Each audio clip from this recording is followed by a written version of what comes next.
ce psaume-là, et il se mettait à pleurer. Alors, il y avait Rabbi Akiva qui lui disait, pourquoi tu pleures? Il dit, chacune de ces vertus, c'est le travail d'une vie. Et c'est Rabban Gamliel qui disait ça, tu comprends? Il dit, il faut qu'on ait, pour être à proximité d'Hachem, il faut toutes ces 15 vertus, mais c'est pas, c'est pratiquement, je vais pas dire impossible, mais c'est choufra de choufra, une élite qui va arriver à ça. Donc ça veut dire qu'on n'a aucune chance de se retrouver à proximité d'Hachem. Et Rabbi Akiva, il dit justement, c'est ça qui me rassure. Il dit, comment ça, c'est qui me rassure? Rabbi Akiva, il avait cette rochma où il arrivait toujours à renverser la vapeur. Un peu comme on a vu avec le voilier. Il arrivait toujours, on voit ça dans Maseret Makot, où il y a plusieurs épisodes où les Chachami ils pleurent, et ils voient que Rabbi Akiva il rit. Il dit, pourquoi tu ris? Et il dit, pourquoi vous pleurez? Et il leur dit une phrase de deux, il dit, Nihamtan, tu nous as consolé, nous as consolé. Il arrivait toujours à renverser la peur. Regarde comment il va renverser ici la vapeur. Il a une rochma extraordinaire.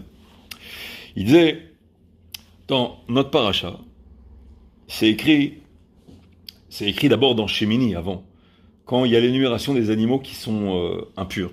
D'accord? C'est écrit. Donc voici celles qui sont tamées impures pour vous parmi les créatures rampantes. C'est dans Vaïkra 11, Pasuk Lamed Aleph, Pasuk 31. Alors les créatures rampantes, et après donner la liste d'une longue liste d'animaux, et ensuite la Torah elle conclut, elle dit, et ne vous souillez pas par tout ceci. C'est-à-dire, par tous ces animaux-là, ne devenez pas impurs en les consommant. Alors Rabbi Akiva, qu'est-ce qu'il dit?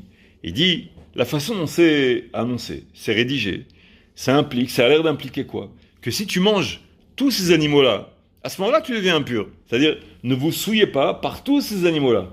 Donc si tu manges presque tous ces animaux-là, il en manque un, tu n'es pas impur. Comme ça, il dit Rabbi Akiva. N'est-ce pas? Or, la halakha, elle est comment? Que si tu manges un seul de ces animaux-là, on devient impur. Quoi?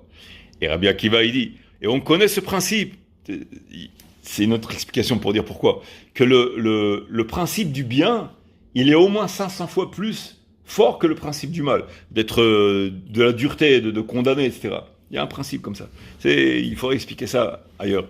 Il y a une comparaison de psukim qui fait que on voit que Hachem Barach, lui, sa considération en bien, elle est beaucoup plus forte que en mal.